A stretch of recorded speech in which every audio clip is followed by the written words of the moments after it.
Now, you definitely couldn't be happy with the level of representation, from what you've said so far. Yes. You mentioned earlier the National Assembly, for example. Yes. Where quite a number of critical decisions about empowerment, education, development, health. These are things that particularly affect women are taken. But, for example, in the Senate, I think out of 109 senators, there are only 9 who are female. Yeah. That was down from about 17 during the last assembly. Yes. It seems as if, in spite of the efforts you've mentioned, we seem to be going back in that regard. And can I ask then that could it be that these initiatives you mentioned, which you spearheaded, maybe took a back seat when you left? No, it didn't really take a back seat. Let's say we haven't gotten enough buy-in. We have to sensitize the populace, the electorate as well, a lot more on these issues. It hasn't taken a back seat. It's still there. I mean, under the APC Young Women's Forum, we have quite a few of them who are running for elections in 2019, and we had a female councillor. So, and you're working towards encouraging these people to go on? Encouraging the younger ones to go on. Let me bring you to the agency that has taken you away from politics, let me put it that way, maybe temporarily. Do you ever go away from politics? Politics is life. Well, some people do say that, but okay, maybe I should put it and say official politics this way. Yes. Because even in homes, people say everything you do is politics. It's politics, yes. Pt.2. Yes. Deals with pensioners, particularly. And this is the pensioners who had been under the old system, what is called the direct benefits. Defined benefits. Defined benefit system.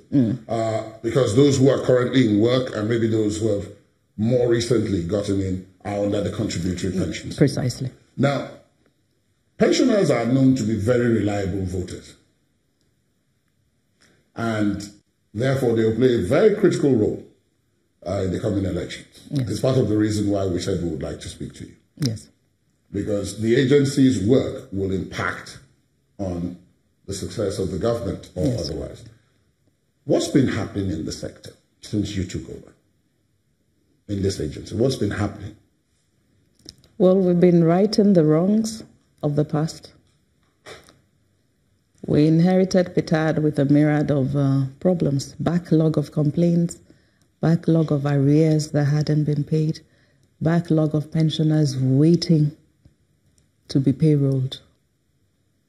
You that you're in the media, you have seen there hasn't been much agitation from Nigerian pensioners. The ways of the old is over. Even when we carry out our verifications now, when we go out to verify the pensioners, you don't hear of pensioners queuing up. Or fainting on the Or fainting, no. We have centers where the pensioners come to, they're seated comfortably. We serve them water, we serve them food. We have mobile ambulances waiting at every center in case of any emergency. Then we have also completed the verification of the civil service pensioners, because we inherited 4 pension departments: the civil service pension department, parastatals pension, police pension department, then the customs, immigration and prison service department is on the Pt.2. These are all pensioners who didn't transit to the contributory pension scheme. Yeah, because it used to be a problem that there were so many people who were alleged to be pensioners, but who were not, yes. Ghost pensioners. Pensioners, yes. For instance, in 2016, December, we dropped about 19,000 off our payroll. This is checking our database and seeing accounts that had no BVN. And we thought there'll be an absolute outcry. Very few pensioners wrote back, sending us their BVN numbers, and we reinstated them.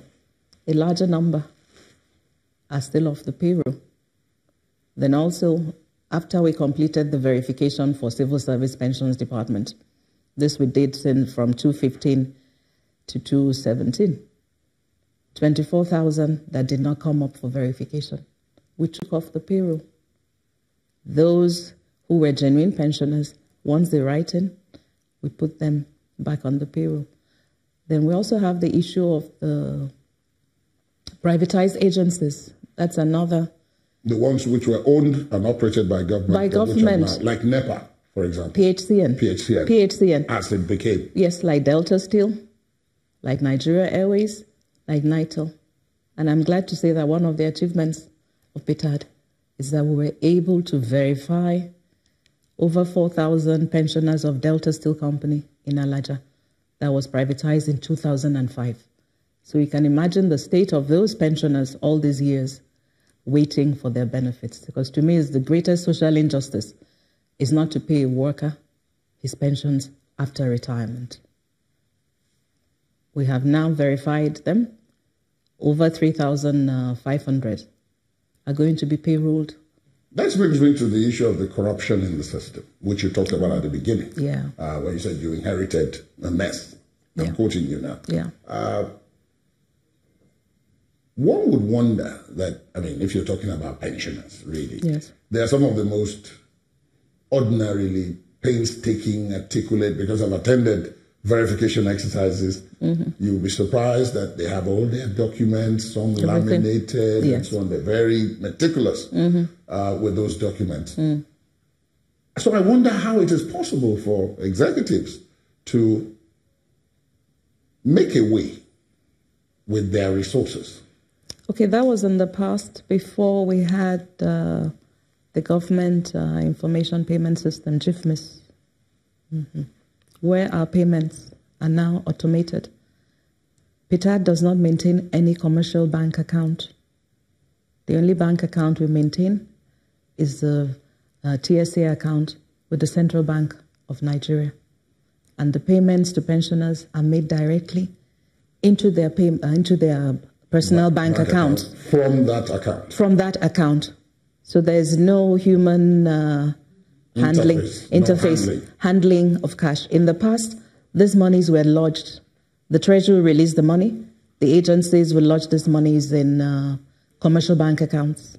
We have our monthly payroll, which is usually prepared with the list of our pensioners, their account numbers, the amount they're meant to receive. This payroll is prepared by the accounts department of each operational department. Then the federal auditors will have to approve it as well before we sign off. Then we now upload it on the GIFMIS payment platform or remitter. And these monies are debited directly out of the single treasury account at the CBN directly into the pensioners' accounts. They receive their alerts on their phone that their monthly pensions have come in. So to me, with the single treasury account, we've eliminated a lot of incidences of fraud. Yes, the leakages and the opportunities of fraud. Now, there are some agencies which seem to have peculiar problems. Maybe because of the number of people who are affected or who were working there. Earlier on, you made mention of what was first NEPA, and then it became PHCN. PHCN, yes. And then, of course, there's NITEL, and then there's Nigeria Airways. Yes. This, of course, having different sets of problems. But where are we with these three? Okay, like the PHCN, we inherited their payroll. BP actually transferred their payroll to PTAD. So they're actually on our monthly pension payroll for the parastatals departments. But we are yet to verify them.